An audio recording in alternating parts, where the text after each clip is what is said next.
hard to move when you're standing right there. It's just too hard to walk away and leave it like that. Can we give it one more night, just one more night?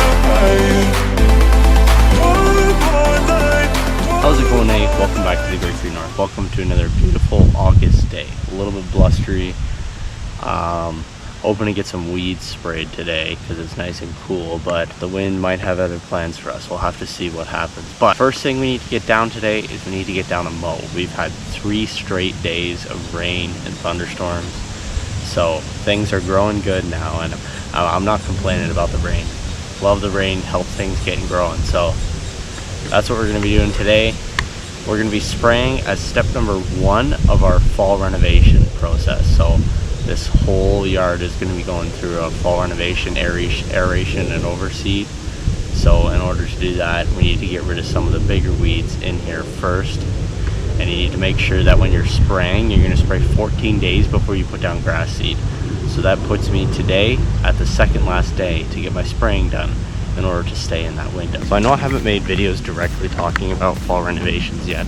I've been holding off on that all year as kind of a little bit, because it's almost like the secret in lawn care. It's the secret to get your lawn to the next level is to do a fall renovation, which is what we are going to be doing coming up here in the next couple weeks. But the first step of fall renovation is to spray any major invading weeds that you have in your yard.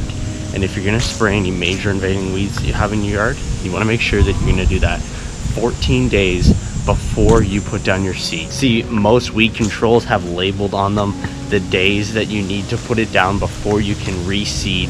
And for my instance, the Fiesta that I'm putting down, I need 14 days before I can go ahead and reseed. Let me show you what I'm going to be spraying for, and let me tell you if you need to spray or not. So mainly what I'm spraying for is this. This is called knotweed. It's actually an invasive species. I'm going to have to use a surfactant to get it out, but I've had problems with it in the past, so that is why I'm spraying this specific knotweed, to get rid of it so I don't have it coming back next year. The other thing I'm going to be spraying is clover. As you can see, we have a little bit of a clover invasion in some areas, but other than that, it's pretty much grass back in here other than the clover and the knotweed. So here's how you tell if you should spray or not. If your lawn is less than 30% weeds, don't spray. If you just have popping up dandelions, some sort of invading weeds, some clover, nothing like a really crawler or creeper like I have, don't go ahead and spray. If you don't have easy access to spraying products, don't worry about spraying. These weeds will get killed over the winter and in the fall. Once you put these new grass cultivars in, they'll push these weeds out and you won't have to worry about them next year, because as long as you strengthen your lawn is the ultimate weed control. If your lawn is strengthened, you will push out those weeds. So as I always said, focus on the lawn, not the weeds. That's what I'm going to be encouraging you guys to do. So if you don't have ready access to weed control like I have, and your lawn is not completely invaded with weeds, just go ahead, wait it out until the end of August when we're going to do our fall renovation. If you're wondering exactly the full details of a fall renovation, a video will be released next week detailing everything to do with a fall renovation. So without further ado, let's get to the mow. For those of you wondering about crabgrass as well, I do have a few sections in my lawn that I've always come back year after year. The only thing that you can really do about this is pull it by hand, unfortunately, unless you want to hit it with glyphosate. You got to be very careful though, because that will kill everything, including the lawn. So you just got to be careful about these sections of crabgrass.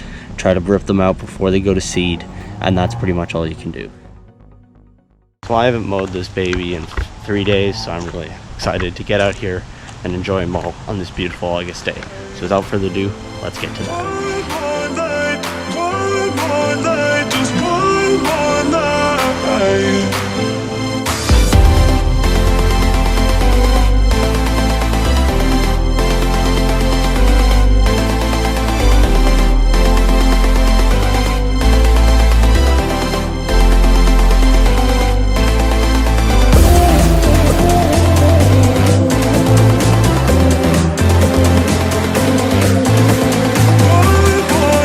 One more night, just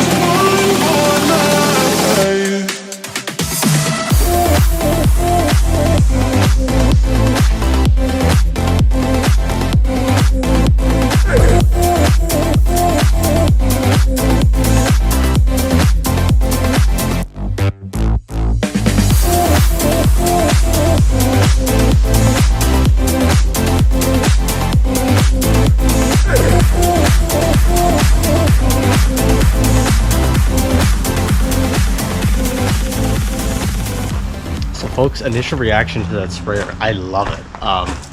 I used to use a little handheld sprayer, and the amount of mixing, that sprayer would only hold 4 liters. This bad boy holds 15 liters.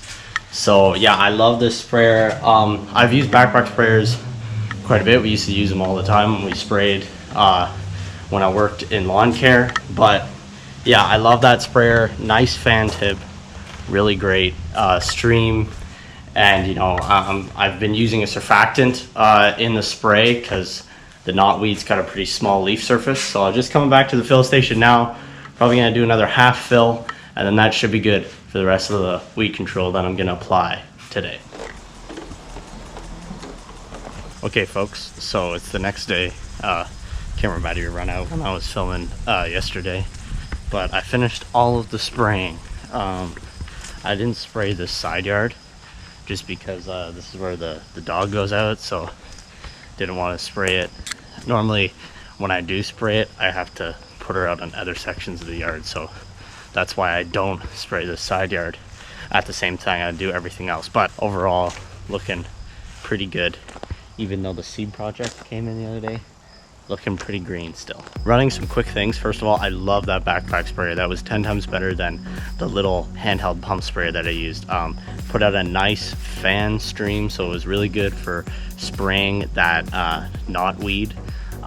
The spray did work. I'm going to show you some results 2 days later coming up here. But yeah, it really worked well for that knotweed.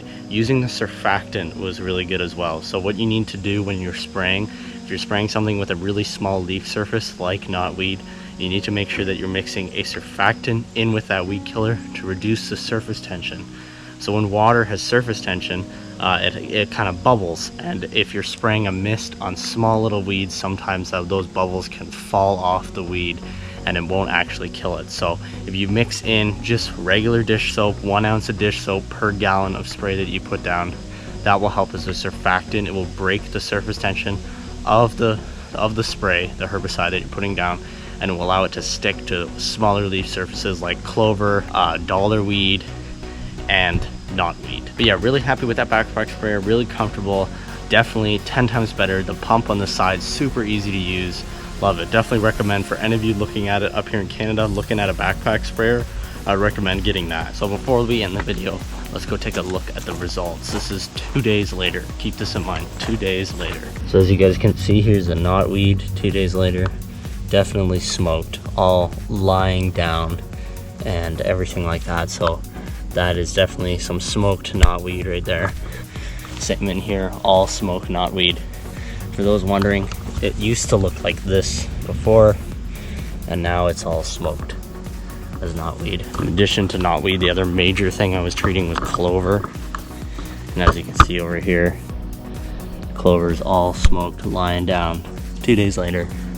This will probably take another 3 to 4 days before it will actually die out. So guys, a big thing with weed killer in the summertime is, number one, you want to make sure that your lawn is actively growing. So the weed killer will not work. The way it works is it seeps into the plant and blocks the plant from running as photosynthesis. So if your lawn has gone into dormancy, if your weeds have gone into dormancy, and you spray weed killer on it, it won't absorb that liquid and it won't be growing. So it can't block it from doing photosynthesis. So you want to make sure with weed killer in the summer that your lawn is actively growing. So if you're watering like I am, or if it just rained like it also did, the weeds are definitely actively growing. I can obviously tell the weeds are actively growing because I am watering. Second thing is, you want to follow your temperature restrictions. So there's a ton of temperature restrictions on most weed controls. If you don't follow those restrictions, you'll end up with herbicide burn. So luckily I was in the window that specific day. It was just after a whole bunch of rain and thunderstorms, so it cooled off quite a bit. But even now, for the next couple of days, daytime highs are above those temperature restrictions. So as long as you spray when you're in that temperature restriction time, you should be fine for herbicide burn. So sometimes you can get away by spraying in the morning or in the evening. You also want to make sure breezy winds is a problem with spraying. Watch out for flower beds if you're spraying on a breezy, windy day. You don't want that spray to carry into your flower beds and take out your perennials. But overall, folks, not looking too bad here. I'm actually really happy with how everything is looking. For this time of year, it's looking great. It looks just like spring, nice and green, Everything really greened up real well. Still looking great. Even the backyard, which looks a little bit rough, still looks great for this time of year. So with that in mind, a final word of thing. I said that this was my first step on my fall renovation process, and this is what it is. So if your lawn has been completely smoked by the weather this year, so if your lawn is looking brown, kind of lied over, it's gone into summer dormancy, you can go ahead and hit with a fall renovation. If your lawn is full of weeds, if your lawn is half dead, you're gonna go ahead and hit it with this fall renovation. All you need to think is my lawn more than 30% grass? And if your lawn is more than 30% grass or 30% grass, go ahead and you will follow my fall renovation steps. It will bring you back to this. If your lawn is full of weeds, you don't necessarily have to spray. The fall renovation will help strengthen the grass and will naturally push out the weeds. But if you are seeing some major invading creeping weeds like I am, and you have the ability to spray, go ahead and spray now.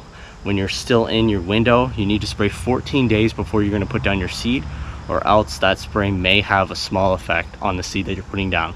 That's more for blanket apps. I was only doing spot spraying yesterday, but you need to spray 14 days before you put down your seed. So that's why I'm filming this video very fast and uploading it to make sure that you guys can still get in that window. So for full instructions on the fall renovation video, I'm going to upload that tomorrow or the next couple days in here. And from the Great Green North, my name is Wade Murray. Subscribe for that fall renovation video. This is a big, important time of the year. We're going to be uploading tons of videos. This is the time of year to strengthen your lawn and take it to the next level. So from the Great Green North, my name is Wade Murray. Subscribe if you want to take your lawn to the next level and keep it green.